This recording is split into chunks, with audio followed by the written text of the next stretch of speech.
اگر کوئی شخص ان کی محبت میں آئے اور کچھ نہ کرے، صرف آنے والوں کے جوتے ہی سیدھے کر دے، کما جائے گا۔ اگر 11 جمعرات صرف یہ عمل کرو، کسی کا کوئی کام اٹکا ہوا ہو نا، آج میں ایک وظیفہ دے رہا ہوں، آپ لیتے جائیں۔ 11 جمعرات محفل میں آپ آئیں، صرف لوگوں کے جوتے سیدھے کر کے رکھیں، ایک کپڑا رکھیں جیب میں ڈسٹنگ کے لیے، جو میلا ہو اس کو صاف کریں اور اس کو سیدھا کر کے رکھیں۔ اگر آپ کی مراد پوری نہ ہو تو پھر کہیے، صرف ان کے لیے، ان کی محبت میں کہ حضور کی محفل سجی ہے اور یہ میرے حضور کے مہمان ہیں، ان کی محفل میں آئے ہیں، میں ان کے جوتے صاف کر رہا ہوں۔ یہ نیت کر کے دیکھیں۔ کبھی کوئی کام اٹکا ہو، مسجد چلے جائیں، 40 دن نماز بھی پڑھیں اور صرف نمازیوں کے آپ جوتے سیدھے کر کے رکھیں۔ باہر نکلیں، ان کے جو آپ دیکھیں نماز پڑھنے لوگ جاتے ہیں تو جوتے یوں اتار کے جاتے ہیں، واپسی آتے ہیں تو ان کو تو آپ سیدھے کر کے رکھیں۔ آج دیکھتا ہوں کہ محفل میں کون کرتا ہے، یہ سعادت کون لوٹتا ہے۔ میں آپ کو اپنی بات بتاؤں تو یہاں میں بیٹھا ہوں تو میں صرف یہ جوتیاں سیدھی کرنے کی وجہ سے ہی، ہمارے ٹیچر تھے، ہمارے اللہ ان کی غری کے رحمت کرے، وہ میری وہ ڈیوٹی لگاتے تھے۔ جب بھی ہمارے ادارے میں محفل ہوتی وہ مجھے کہتے کہ تسلیم مہمان آئیں گے، یاد ہے نا؟ جی حضور۔ اور وہ میری جیب میں نا ہمیشہ ایک کپڑا رکھتا تھا، جیسے محفل شروع ہوئی، ڈسٹنگ کرنی ہے، جوتے سیدھے کر کے، یہ میری ڈیوٹی یہ ہوتی تھی۔ میں نے آج لکھا بھی ہے کہ ماں باپ کے جوتے سیدھے کرنے والے کے کام خود بخود سیدھے ہو جاتے ہیں، قدر سیدھے ہو جاتے ہیں۔ کہ جوتوں میں بڑا راز ہے، ہم تو اس فکر میں ہوتے ہیں لوگ ہمارے جوتے اٹھائیں۔ میں نے کہا کبھی یہ فکر کر لو کہ کسی اللہ والے کے جوتے ہی سیدھے کر لو، قدموں تک پہنچ جاؤ، باقی کام خود ہو جائے گا۔ ہم ڈائریکٹ جو ہے وہ ہماری نگاہ جو ہے مسند پہ ہوتی ہے۔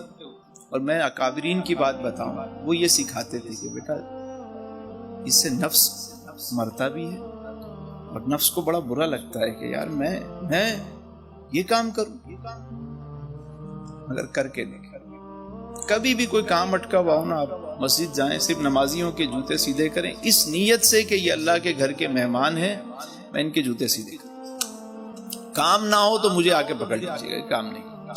ایک موچی تھے بابا، وہ پیشے کے لحاظ سے تو موچی تھے، جوتوں کو کرتے تھے، لیکن مستجاب الدعوت تھے۔ ایک وقت آیا کہ لوگ ان کے پاس جوتے لے کے کم آتے اور دعا کرانے زیادہ آتے تھے۔ تو کسی صاحب نے پوچھا کہ بابا جی آپ بظاہر تو کام ایسا کوئی نہیں کرتے، نہ آپ نے کوئی بڑا ایک مسند بنائی ہوئی ہے، نہ کوئی آپ پیر طریقت ہیں، نہ کوئی شیخ المشائخ بن کے بیٹھے ہیں، آپ تو لوگوں کے جوتے پالش کرتے ہیں، لیکن آپ کی دعا کیسے قبول ہوتی ہے؟ انہوں نے کہا پتر میں ہورتے کچھ نہیں جانتا، بس مجھے اتنا پتا ہے کہ جب میں صبح اپنے ٹھیے پہ آتا ہوں، بیٹھتا ہوں نا، تو میں یہ نیت کر کے آتا ہوں کہ یہ جتنے آئیں گے یہ سارے میرے حضور کے امتی ہیں، اگر میں ان کے جوتے صاف کروں گا تو میرے حضور خوش ہو جائیں گے۔ بس میرے پاس اور کچھ نہیں ہے کہ میرے سرکار مجھ سے راضی ہو جائیں گے اس بات سے کہ میری امتی کی یہ خدمت کرتا ہے۔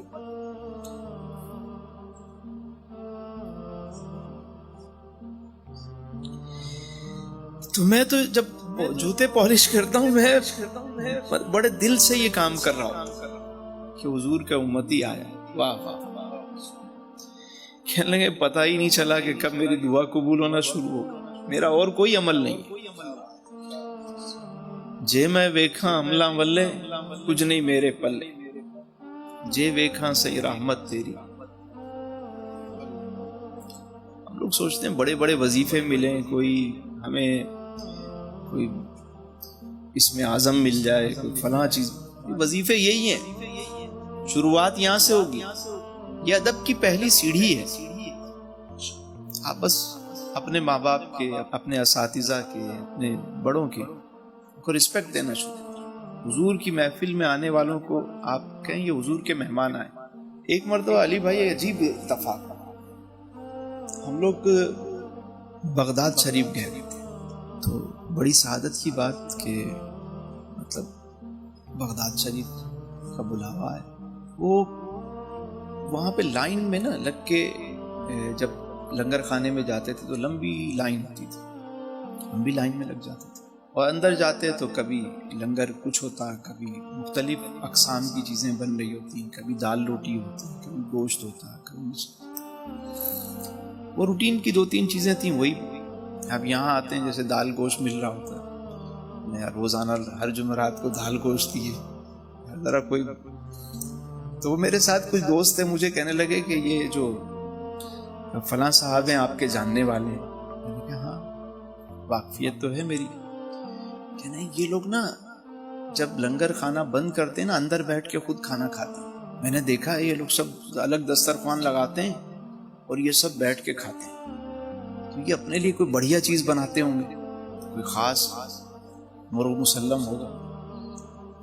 تو وی وی آئی پیز کے لیے الگ ہوتا ہے نا سیٹ اپ ذرا.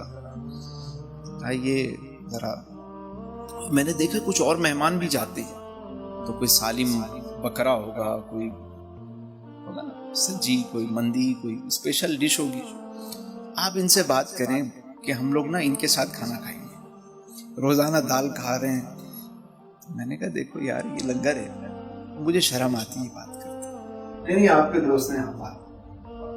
میں نے کہا اچھا چلو میں بات کرتا. میں نے کہا جی ان سے سلام دعا کی. میں نے کہا آپ لوگ کب کھانا کھاتے ہیں؟ کہنے لگے جب میں یہ اس کا ٹائم ہے لنگر کھانے کا، جب یہ کلوز کرتے ہیں تو پھر صفائی وغیرہ کر کے پھر ہم لوگ بیٹھ جاتے ہیں. تو میں نے کہا ہم آپ کے ساتھ کھانا کھا لیں. ہاں مسئلہ نہیں، تم آ کے مجھے کال کر دینا، اندر بلا لیں گے آپ. وہ اندر ایک الگ سے روم بنا ہوا تھا، وہاں پہ وہ لوگ بیٹھتے تھے. تو ہم لوگ چلیں گے، ذہنی طور پہ تیار ہیں کہ آج جو ہے وہ میرے جو ساتھی تھے وہ سب کہ یار تسلیم بھائی آج آپ دیکھنا. میں نے بڑا غور کیا یہ لوگ الگ سے کھاتے. جب ہم گئے وہاں پہ میں نے کال کی، انہوں نے دروازہ کھول دیا، ہم گئے اندر گئے تو کیا ہوا کہ وہ جب دسترخوان لگا تو جو منظر تھا نا بڑا عجیب تھا. بس وہ دین ہے اور آج کا دن بات سمجھ میں آ گئی کہ ملتا کیسے، کرم کیسے ہوتا. منظر یہ تھا کہ جو دسترخوان سجا تو جو لنگر کھلایا جاتا تھا اس میں جو ٹکڑے بچ جاتے تھے وہ سارے اس میں سجے ہوئے تھے. لوگوں کا جو بچا ہوا کھانا تھا وہ وہاں پہ لگایا گیا تھا. تو میں نے کہا کہ آپ یہ کھانا کھاتے؟ کہنے لگے بھائی وہ جو مہمان خانے میں لوگ آتے لنگر کھاتے ہیں وہ تو بڑی سرکار کے بڑے مہمان ہیں، وہ تو مہمان ہیں. ہم تو اس در کے سگ ہیں، جو مہمانوں سے بچ جاتا ہے وہ ہم کھا لیتے ہیں. جو مہمانوں سے ٹکڑے بچ جاتے ہیں وہ ہم کھا لیتے ہیں. اور میں نے دیکھا جس محبت اور جس عقیدت سے وہ اس کو کھا رہے تھے، آئے ہائے بات سمجھ میں آ گیا کام کیسے ہوتا ہے. ہم ہمیشہ بس وہ وی وی آئی پیز اور ان کلچر وہ ڈھونڈ رہے ہوتے ہیں، جبکہ معاملات ادھر ہوتے ہیں. یہ وظیفے ہیں. اگر چاہتے ہیں کہ کچھ ملے، جو خدمت آپ کرتے ہیں کبھی بس یہ سوچ کے کریں کہ میرے حضور کی محفل میں آنے والوں کی ہم خدمت کر رہے ہیں. بس نیت یہ، کبھی بھی آئیں کسی کے لیے نہ آئیں، کسی بندے کے لیے نہ ہو، بس ان کے لیے. آپ ان کی محبت میں کوئی کام شروع کر کے دیکھیں. چلیں آج ایک نیت کریں، بڑی رات ہے، ایک نیت کریں، سب کریں اور آپ کر کے دیکھیں، آپ پھر کرم دیکھیں. ایک وظیفہ تو یہ ہوا کہ 40 دن کوئی کام اٹک گیا ہو تو آپ مسجد میں صرف جوتے سیدھے کریں. نیت یہی رکھیے کہ یہ اللہ کے بندے ہیں، اللہ کے گھر آتے ہیں، یہ نیک لوگ ہیں، بس میں ان کے جوتے سیدھے کروں گا، میرا مالک خوش ہو جائے، میرا کام ہو جائے. نیت یہ ہے. محفل میں اگر کبھی کوئی یہ کام کرے تو یہ کریں کہ میرے حضور کی محفل میں یہ بلائے گئے ہیں، اس محفل میں آئے ہیں، بس میرے حضور کے چاہنے والے ہیں، بس میں ان کے جوتے سیدھے. کبھی بھی یہ سوچ کے نہ کیجیے گا کہ میں فلاں صاحب خوش ہو جائیں گے، ان کو دکھ. ان کے لیے کریں. کون آتا ہے، کہاں سے آتا ہے، کس کو بھیجا جاتا ہے، انہی کا معاملہ. کیا لے کے جاتا ہے، وہ کیا دیتے ہیں، وہ کیا لے جاتا ہے۔ آج نیت کریں کہ آج سے میں اپنی زندگی میں کوئی ایک اچھا کام جو میں پہلے نہیں کرتا، میں آج سے وہ ایک اچھا کام حضور کی محبت میں، ان کی ولادت کی خوشی میں، آج سے میں یہ ایک نیک کام، ایک اچھا کام اپنی زندگی میں شامل کر رہا ہوں۔ آپ خود سے نیت کریں۔ درود نہیں پڑھتا وہ درود کی نیت کر سکتا ہے، جو نماز نہیں پڑھتا وہ نماز کی نیت کر سکتا ہے، جو کام ماں باپ کی خدمت نہیں کرتا وہ ماں باپ کی، اپنے طور پہ نیت کر لیں آج کہ یہ فقط ان کے لیے ہے، اور آج سے یہ بری عادت، یہ برا کام جو میں کرتا ہوں، صرف ان کی محبت میں اس کام کو آج سے میں چھوڑ رہا ہوں۔ بس اس ایک کام کو کر کے پھر آپ دیکھیں رنگ کیسے لگے، اندر تبدیلی کیسے آتی۔ کریں گے انشاءاللہ، اپنے طور پہ نیت کریں، اپنے دل میں نیت کریں، حضور آپ کی محبت میں آج سے یہ شروع کروں گا اور یہ چیز آج سے میں چھوڑ رہا ہوں۔ بس اتنا کرنا۔ آپ دیکھیے گا ایک ان کے لیے آپ چھوڑیں، کئی ویسے ہی چھٹ جائیں گے۔ ایک کام ان کی محبت میں شروع کریں اچھا، کئی نیک کام خود بخود شروع ہو جائیں گے۔ یہ وظیفہ اللہ تعالیٰ آپ سب کو آسانیاں عطا فرمائے اور آسانیاں تقسیم کرنے کا شرف عطا فرمائے۔